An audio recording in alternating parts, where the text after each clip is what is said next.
Welcome back to our channel. My name's Natalie. I'm Erika, and this is Drunken True Crime.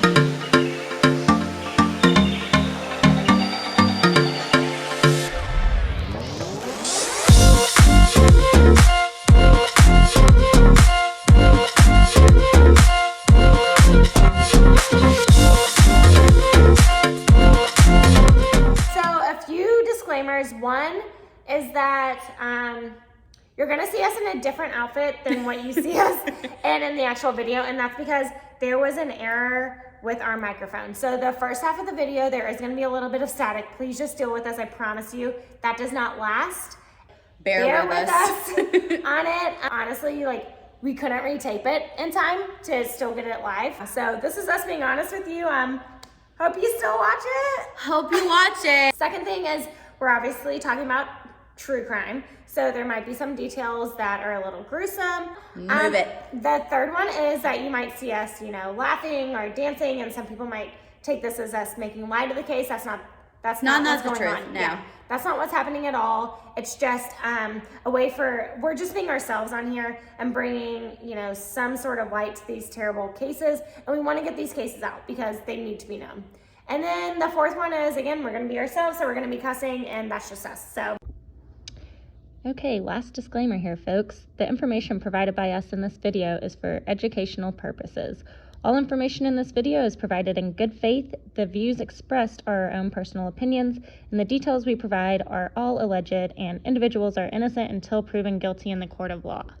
With that being said, we'll turn it over to Erika and talk about Holly Bobo. This week, we're doing an Irish coffee. Those of you that don't know this case, it's quite interesting. Me and Natalie were actually 21 when Holly was 20 around this time of her disappearance, and I remember it hitting the media and getting national attention. I don't think it's too far from where we grew up. Yeah, no, it's not that far. Which is why it scared the shit out of all of us because, it happened in her backyard, literally. Yeah. Her parents' yard. Holly Bobo went missing from her family home in Drunken, Tennessee.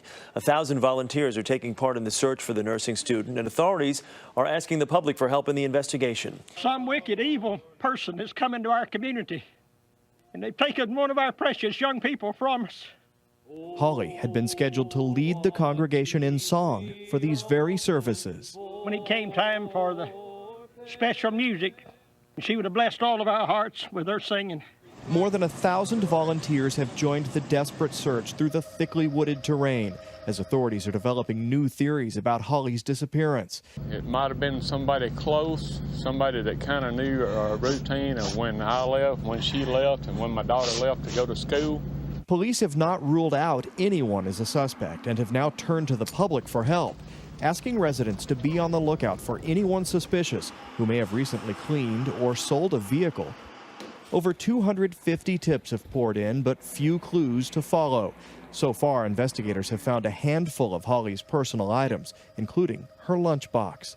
The search has expanded to cover an even wider area as both investigators and family cling to the hope that she will be found.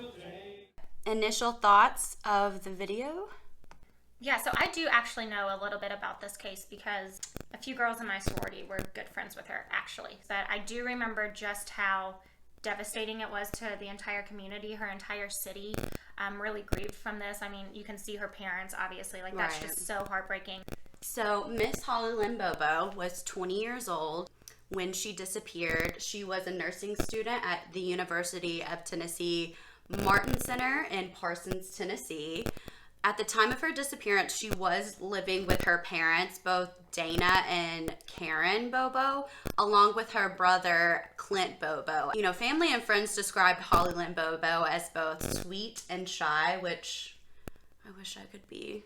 Erika's not those things. Wish I could be known as sweet and shy. So the morning of April 13th, 2011, Holly woke up at 4:30 to start studying for a nursing exam she had earlier that morning, later on in the morning, which kudos to her. I would have just given up. I'm with Holly on this one. I would have gotten up early in the morning and studied. My brain just retains information better in the morning. So, but she's a night person. I'm a morning person. Exactly. So, I'm not a morning person. No. So at 7:30, she received a phone call from her boyfriend. His name is Drew Scott. He was actually hunting on the family's property at the time. So when it was reported, Dana and Karen said that they had left around 7 a.m. and they saw Holly at the kitchen table studying. And her brother Clint was still in bed. So around 7:45, Holly made her last phone call and text, and this was to her classmate Hannah Reese. This is the last call that she made. From here on out, all of her texts and phone calls will go unanswered. So shortly after the call ended, a neighbor next door heard a scream at the Bobo residence, which, by the way, I want to start pointing out the timeline of Clint, because why didn't he fucking hear the scream? Yeah, I'm surprised that he didn't, if the neighbors did. But that's why I want to point out there's discrepancies here But already. If the neighbors were awake and Clint was like asleep and he's like a hard sleeper. I'll get there. Gotcha. But the neighbor was already up, and he's startled. He called his mother and was like, I just heard a scream coming from the Bobo residence.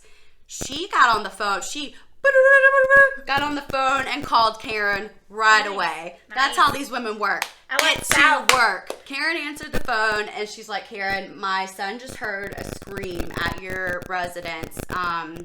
Don't know what's going on, but I think that you should probably call 911 or just call and see what's going on. So then Karen called home. And I want to point out, before she called home, Clint claims he said he woke up to the dogs barking.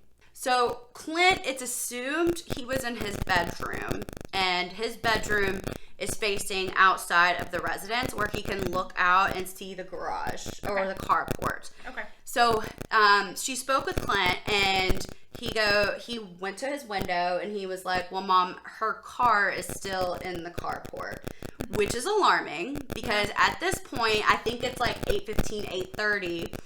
And she should have already been left to go to school. Yeah, she should. Okay. She should have already left. Okay.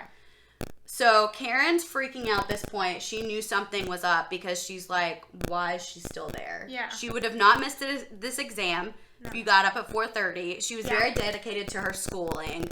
She would have left. Something's up. That mom intuition. So they hang up the phone. Karen then called 911, and she's in Darden, Tennessee, which is a county over from Parsons. Okay. So she calls 911 and gets the wrong dispatcher. It's for the neighboring county.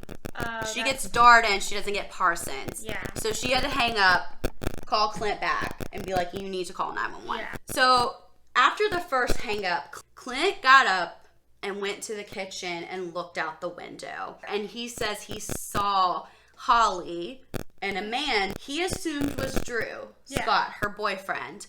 And they seemed to kind of be in a heated argument. Yeah. They were facing each other. She was knelt down. And he couldn't really make out what they were saying. But he said that the guy was doing most of the talking. Yeah. Clint said the couple of words that he did hear from Holly were "know why."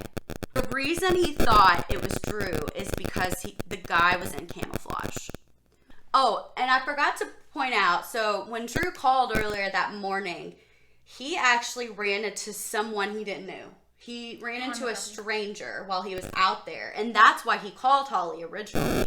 Okay. Because they were like, what are you doing out here, sir? And he goes, I'm turkey hunting. I got permission from my girlfriend's family to be out here. Yeah. And he thought it was odd. Some random person was asking him what he was doing here and what the fuck is this person doing? I'm like, what are you doing here, So son? that's originally why Holly got the call from Drew. Okay. Interesting. Yeah. I didn't know all these details. Okay. Yeah. To kind of summarize, Clint, saw Holly and what he assumed was Drew outside, conversing, kind of in a heated argument. He thought they were breaking up. So he was like, don't want to be don't exactly. You don't want to be. He was like, I don't want to be in the middle of this. Granted, that's reasonable. Yeah, it is. He gets a lot of heat for this, though. I wanna point that out. He gets a lot of heat of he could have stopped, and I'm gonna get into more actual details about this morning.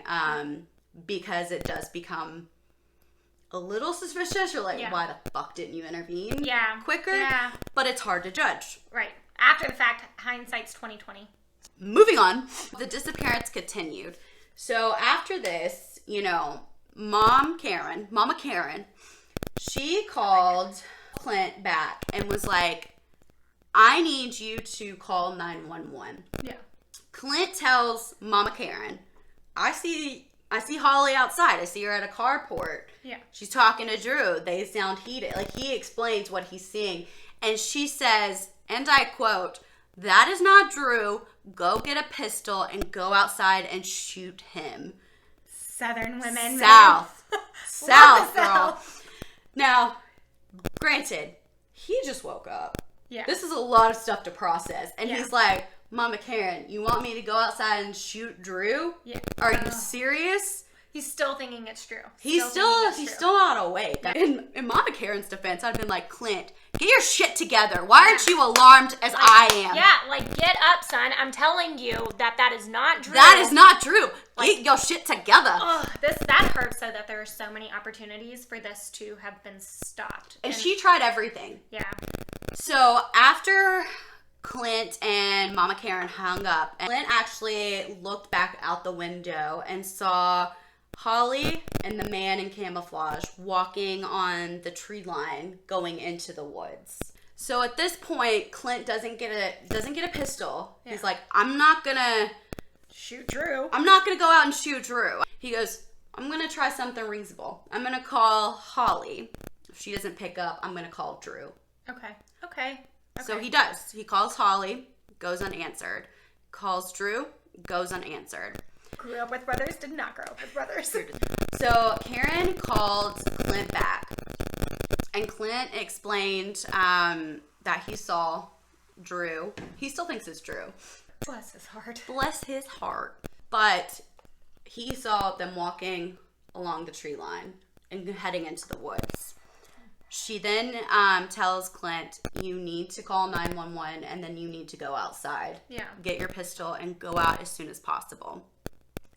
So Clint did. He finally loaded the gun, finally went outside, and he went to the carport where Holly's car was parked. Okay. And then he saw a pool of blood. Oh, okay. At the carport? Right by her car. Okay. He saw a pool of blood. Clint then dialed 911, and police arrived at the scene no later than 10 minutes later. Wow. Okay. And the search began. Such a small amount of time. let's pause. Yeah, there's a lot going on in such a short amount of time. Mama Karen jumped on it. Yep. Now, Clint did not jump on it. Clint did not jump on it, and he, like I said, he got a lot of flack for not springing to action faster. Yes, not springing to action faster, and not sensing the sense of urgency that his mother told him. Yeah. So not listening to his mom. Not listening to his mom, but also not picking up on, like, how scared she was. How scared she was, and, like, this is an urgent situation. If my mom's, like, telling me to go shoot somebody, it must be fucking urgent. Yeah. Now, he gets a lot of flack, like, if you're seeing this, if you're seeing, like, some random guy, mom tells you it's not true. Yeah. Continues to tell you it's not true, and you do nothing, you stay in the house. That's why he got a lot of flack. Yeah. I think that's the difference, is that, but to his defense, like, playing devil's advocate here, if he just thought his mom, I mean, maybe mom's a little crazy. Southern women, you know, we can kind of be like this. So, like, maybe he just thought she was being really dramatic. He had just woken up, to your point, and he's just like, okay, let me assess the situation and determine if I should be as concerned as my mom is right now. Right. Granted, I think he should have jumped into action quicker.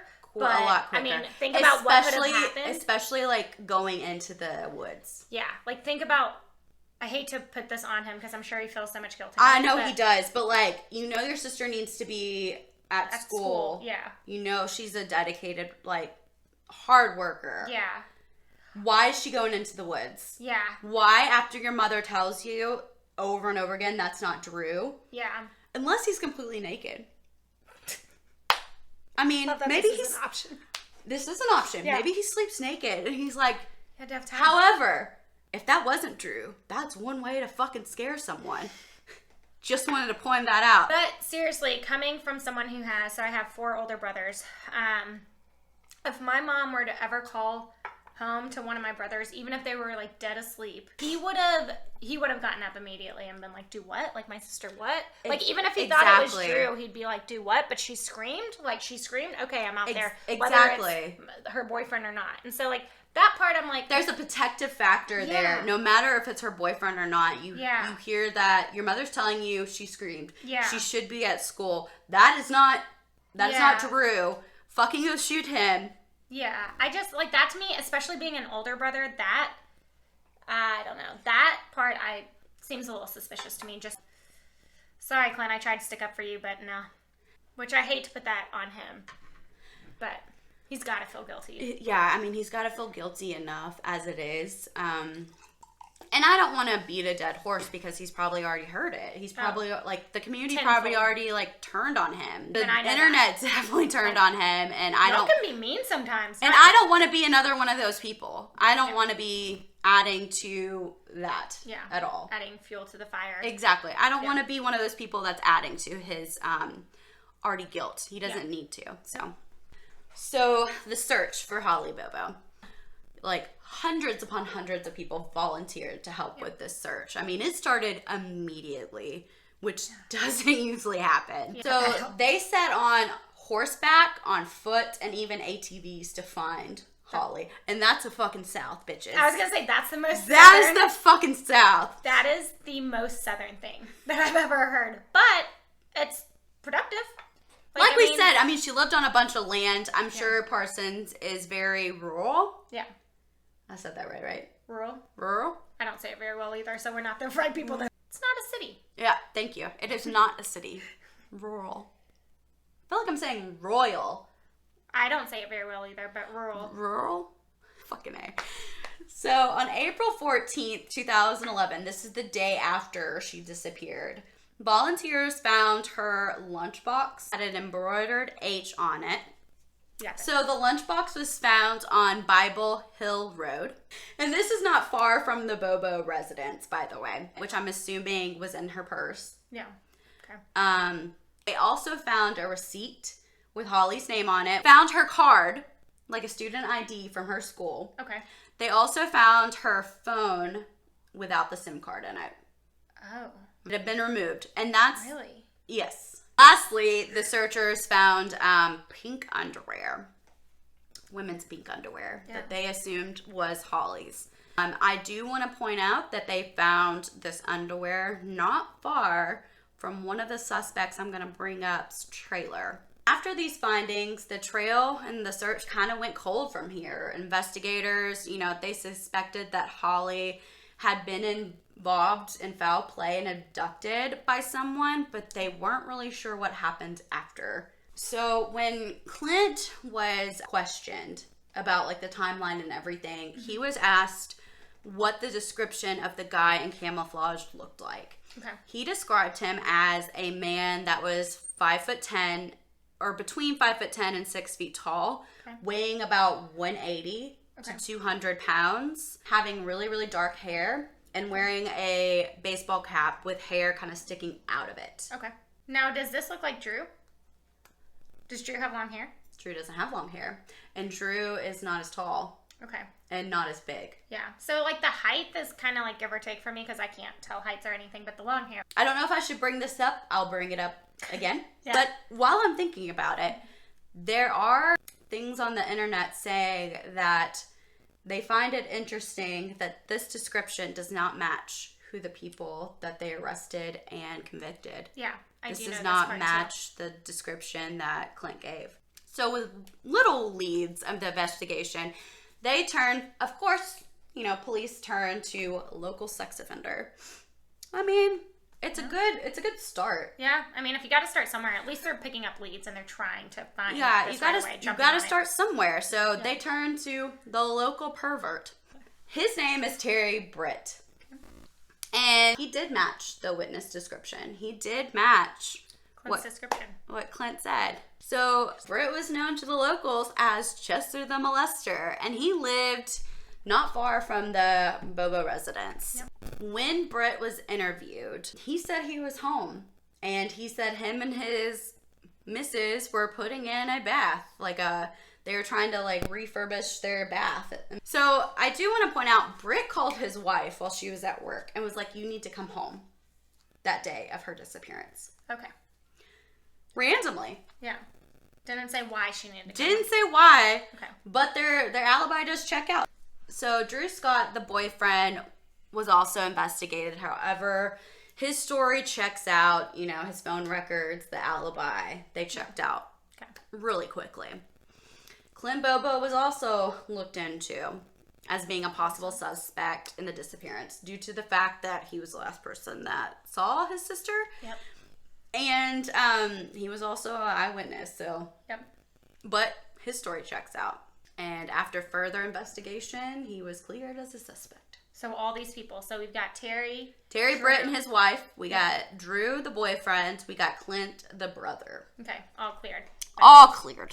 So nearly 3 years go by without a trace. Yeah. The last thing that they had was, of course, the embroidered lunchbox, the receipt, the school card, the cell phone, the SIM card missing, and then her underwear. No other traces after this. On March 2014. Okay, so 3 years after. 3 years after. Zach Adams, Dylan Adams, and Jason Autry, and Shane Austin, there was 4, are all charged with kidnapping, first-degree murder, and rape accusations. Okay, so this all popped up, kind of out of the blue. Because I remember there was, to your point, 3 years. All related to her disappearance, too. Yeah, 3 years in between any activity, really, in this case. I mean, people in the community kept the story alive, and it never went dead by any means, and they were still investigating, but there was no real new news in the sense of how the investigation was going or how it was proceeding, if they had any new suspects and things like that. So which they're probably keeping it hush hush because it is a small community, and the gossip chain is really, really bad. Oh yeah, they were definitely still working on it, but I just remember as a viewer of this case and seeing it go down, I just remember being like, what? Right. Where did you get these people? Yeah. Where did you get these 4 people? We went from nothing to 4 people arrested after 3 years. Yep. So early in the investigation, they did consider Zach and Dylan Adams alongside the other 2 cousins, Shane Austin and Jason Autry. So are all 4 cousins or Shane Austin? Okay. So Zach and Dylan Adams are both cousins. Okay. Then there's another separate cousins, Shane Austin and Jason Autry. Okay. There's 2 cousins. 2 sets of cousins. Got it. They're not all related. Right. Just 2 sets of cousins. It's a small town. And like I said earlier, they had found Holly's underwear, the pink underwear, near Shane Austin's trailer. Police stuck to the belief that sexual predators work alone at the very beginning of the investigation. Okay. They had suspected the 2 cousins, Zach and Dylan. Right. However, they assumed, which is not always the case, that if you're a sexual predator, you're a rapist, you're, sexual offender, you like to work alone. You like to get off, you have a motive, and you want to be alone during that. Yeah. That is not always true. No, definitely not. And that's why their investigation kind of led cold for a little bit. So you mean that's why they stopped going after those cousins? Mm-hmm. Okay. So why did they think that there was a rape involved when they didn't have a body? Because they found pink underwear that happened to be Holly's. Okay. Right next to Shane Austin's trailer. Okay. So, I mean, you find her underwear. That makes sense. She's 20 years old, a very pretty, lovely girl. Gotcha. Okay. And these are a bunch of dickheads. Yeah. Redneck dickheads. And I want to say, it's not in my notes, but I did investigate this. These 4 people, they thought of themselves as a gang. Oh, Jesus. They thought of themselves as the Walter White and Jesse Pinkman of fucking Parsons, Tennessee. So they run that shit in Tennessee. They were all drug dealers. And they, They thought they were in that shit in They Tennessee. thought they were in that shit, Yeah. but they thought that they were the Walter White of Parsons, Tennessee. And they would sell meth. They sell pills, morphine pills, all these different kinds of things. So Zach and Dylan Adams were already known to the police. Like I said, they had already suspected, or they had their suspicions about them early in the investigation. Zach and Dylan had been in trouble with the law. Like I said, they thought they were the Walter White and Jesse Pinkman of Parsons, Tennessee. As well as Zach fucking shot his mother in the knee because of an argument. Oh my God, that's also the most Southern thing I think I've ever heard. I can't blink enough. I can't open my mouth wide enough. Excuse me? You shoot your fucking mother in the knee? What is wrong with you? So many things, but what is wrong with you? I want to know what that fucking argument's about. Yeah, what did she... Oh, shit. We're getting so worked up here. What did she say to you? What? Holy shit, we gotta move on. Okay. So when Dylan Adams was arrested, he was arrested for unrelated charges. It was weapons charges. Go figure.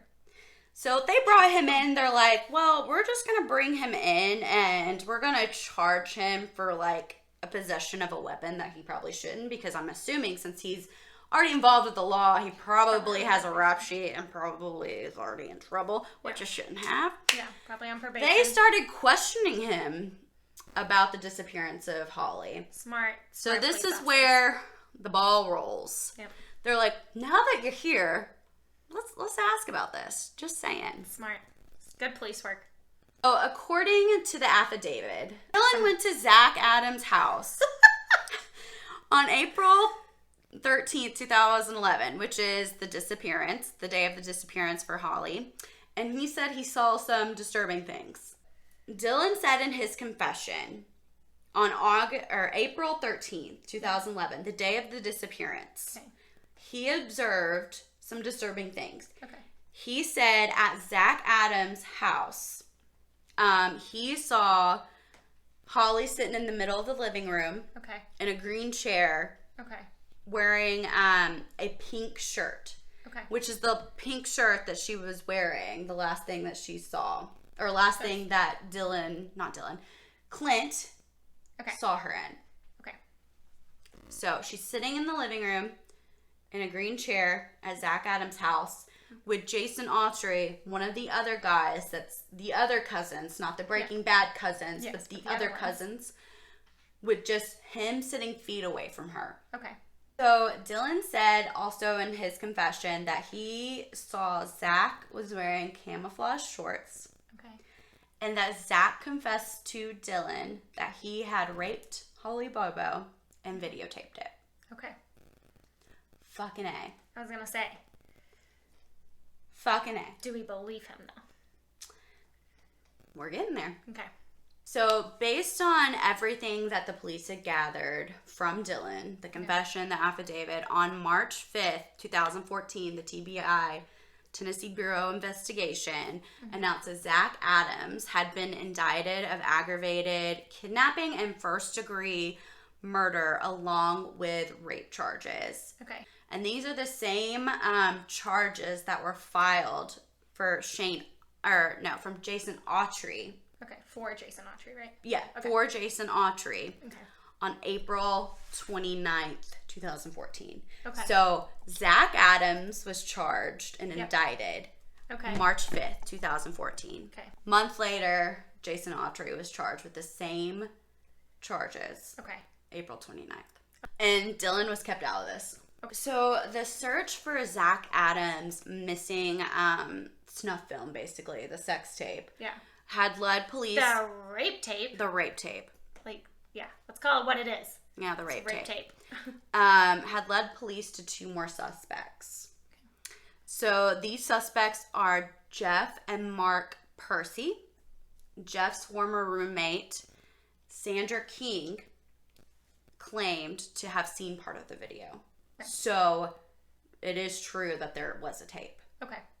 Okay, so this to your point Dylan's earlier when you were just like, if there was a tape. Gotcha. There was a tape.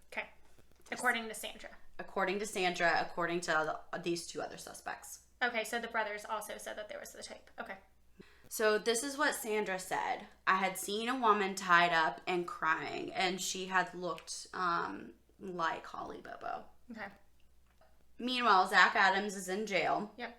And he tells an inmate that Dylan needs to keep his mouth shut if he knows what is good for him, or he's going to put him in a hole next to Holly Bobo.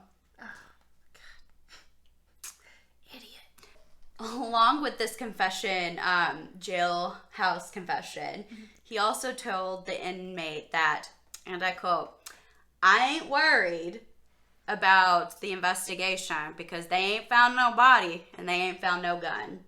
Oh, jeez. That's proper English right there.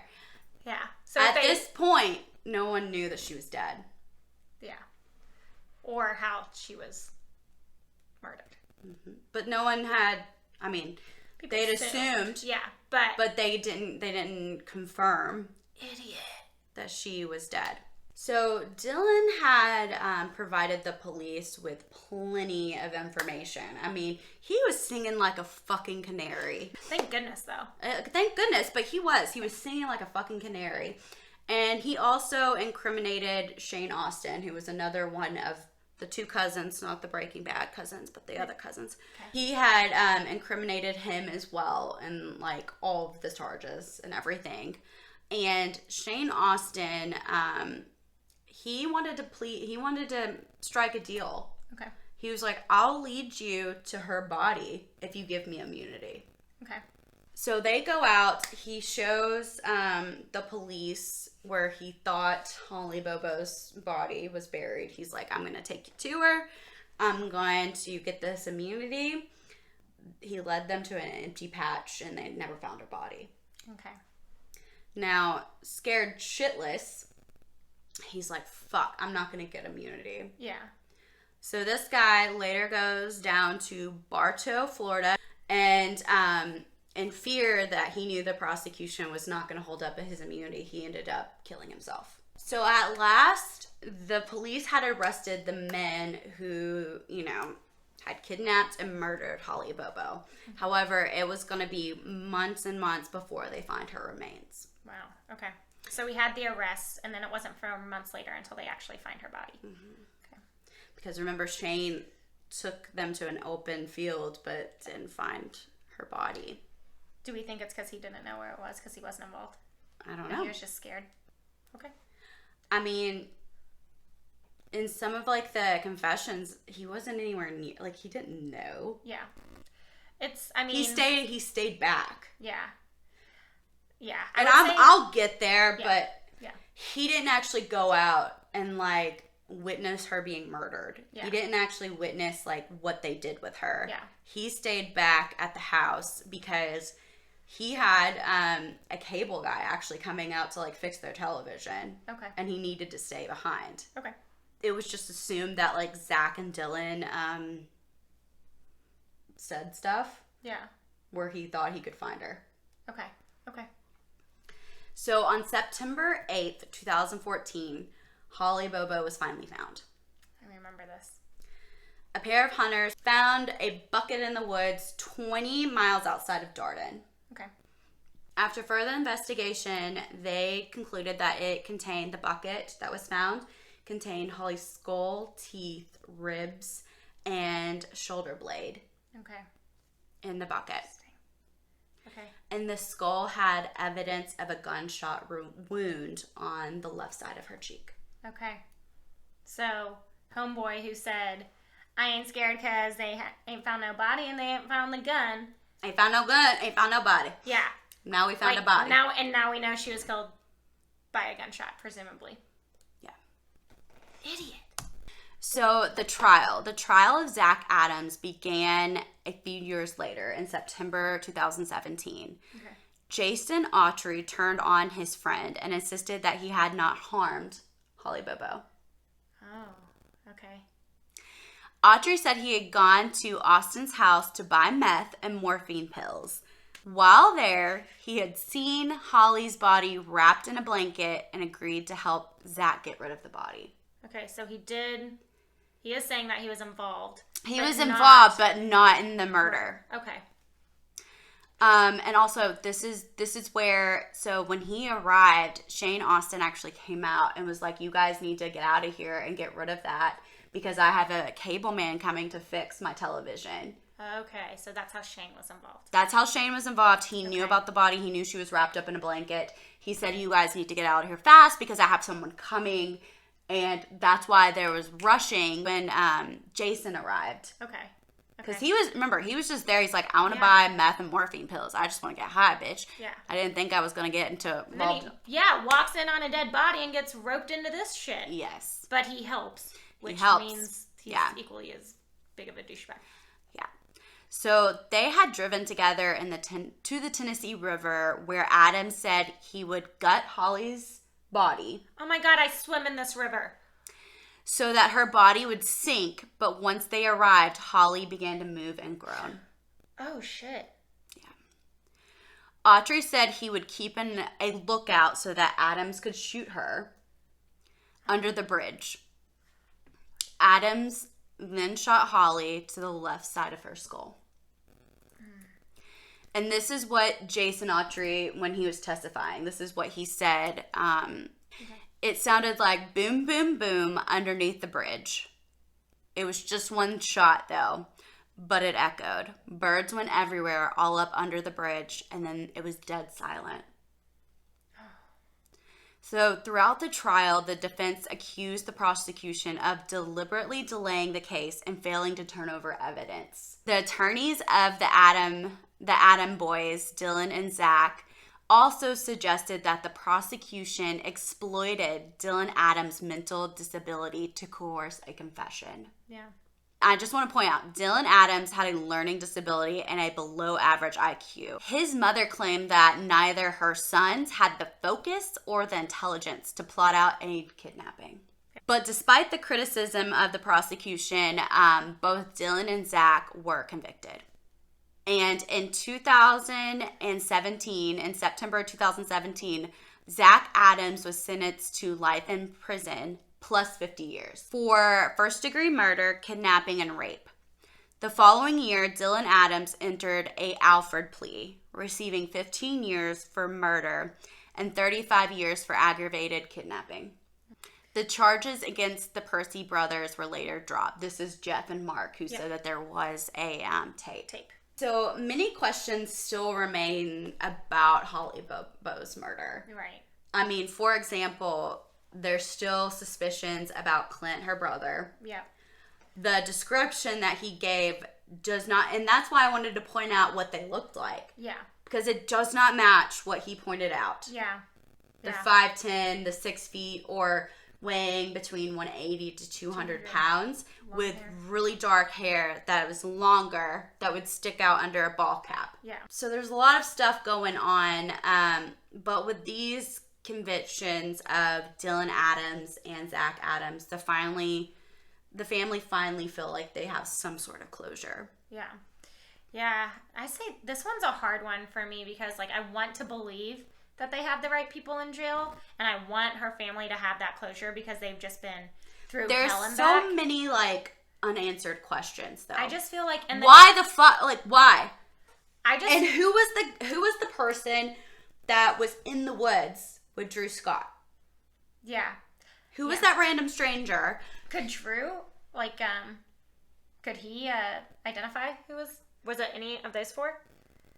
Yeah. See, I don't know. I just feel like, because with their IQ, could they pull it off? Could they really go that long without talking? Could they really cover up all the evidence? Who, like, I don't know. I hope it's... But they didn't do that great of a job. Like, let's just point that out. They did not do... I mean, the searchers found so much shit of hers. They did take out a SIM card. I don't know. It just... There seems to be a lot of unanswered questions here, and maybe the police know a lot more. They probably do know a ton more than we do, and they wanted to keep it close to their chest due to, to maintain the integrity of the investigation, and I get that. It just seems like all of a sudden we went with nothing for 3 years, and then bam, we got some arrested. convictions. We got a trial. Yeah. It's just, it seemed weird, out of the blue. But Holly's parents, who probably know a lot more. And it was very confusing, like the many different players, what they were saying, and it's just a bunch of hearsay. Them turning on each other, the jailhouse confessions. That's what I'm saying. It's just a bunch of like unsavory people talking shit about each other or confessing certain things about each other. But do we really trust any of them? I mean, I don't want to say that it wasn't them, but it just leaves me with doubts. All that to say is I still have some doubts. I hope that they've caught the right people who did it. Holly's parents seem very convinced that it's the right people, and they probably know a lot more than we do. So I'll definitely put some weight into that. I am glad that these people are behind bars if this is what they did. I just hope that we don't have a murderer running rampant. In Tennessee, you know. So those are just my thoughts. Again, this is purely opinion. I haven't researched this case in depth like she has. Like, she went out to her car, and then within 10 minutes she was kidnapped, raped, and killed in the morning. I mean, it was at her parents' house where her brother was sleeping, like not feet away. The sun was up, like it was light out. It was, I mean, that's why it hits close to home. It's just so scary. It's so scary. I mean, you could go out to your car and then some random person can come out, stab you. Yeah. Let us know what you think, though. Again, like, we're kind of split, or like I'm kind of split of whether they have the right people. But let us know what you think. I mean, if you've done any research into this case, what do you think? Do you think there might still be someone else out there that was involved in this case? Were they involved in some way and it was someone else that did it? Let us know your thoughts. You know, thank you, Erika, for presenting this. That was great. And if you guys liked it, please give us a thumbs up. And if you like us, please subscribe, because we'll be bringing a lot more of these cases to you, cocktails and all. So getting a little tipsy as we do it. And hopefully you guys will join along. So with that being said, be a bitch and stay alive. Cheers.